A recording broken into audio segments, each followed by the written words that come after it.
Magandang umaga, narito na ang PTV Balita ngayon. Puspusan na ang paghahanda ng ating mga kababayan para sa pagsalubong sa Chinese New Year. Kaya naman sa Binondo, Manila o Chinatown, nagsisimula ng dumagsa ang mga mamimili o yung mga namimili ng panghanda at mga pampaswerte. Mula Binondo, may report si Gab Villegas live. Gab? Joshua, unti-unti nang dumadagsa ang ating mga kababayan dito sa Binondo, Maynila para paghandaan ang pagsalubong sa Lunar New Year o ang Chinese New Year mamayang hating gabi. Mabili ngayon sa kahabaan ng Ongpin ang mga bilog na prutas tulad ng kiat-kiat at pongkan.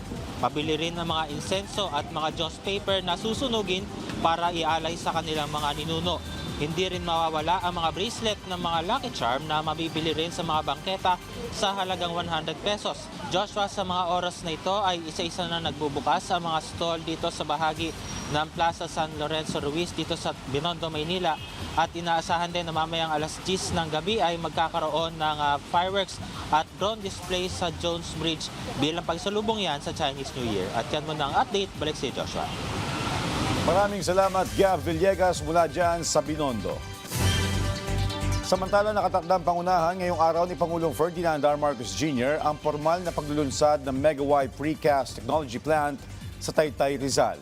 Nasa ilalim ng operasyon ng Megawai Corporation na naturang pasilidad kung saan mangunguna ito sa pagbuo ng mga precast housing components para sa expanded pambansang pabahay para sa Pilipino program ng pamahalaan. Sa pamamagitan ng ganitong teknolohiya, inaasahang mapapabilis ang konstruksyon ng mga dekalidad at abot-kayang pabahay sa ilalim ng programa. Nakatakda rin pangunahan ng Pangulo ang ceremonial turnover ng housing assistance para sa mga benepisyaryo ng 4PH bilang bahagi ng pagdiriwang ng anibersaryo ng Department of Human Settlements and Urban Development.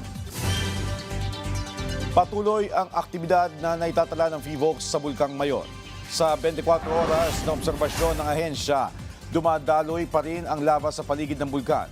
Nakapagtala rin ito ng 14 volcanic earthquakes, 338 rockfall events at 33 pyroclastic density currents o uson. Samantala, sa kuha ng time-lapse video ng PHIVOLCS, nakunan nitong umaga ng linggo ang mahinang pagsabog o minor strombolian activity ng Bulkang Mayon. Ito na ang ika-42 araw na tuloy-tuloy na pag-aalburuto ng bulkan. 3rd Division ng Sandigan Bayan nagpasok ng not guilty plea para kay dating Senador Bong Revilla Jr. matapos itong tumangging magbigay ng kanyang plea.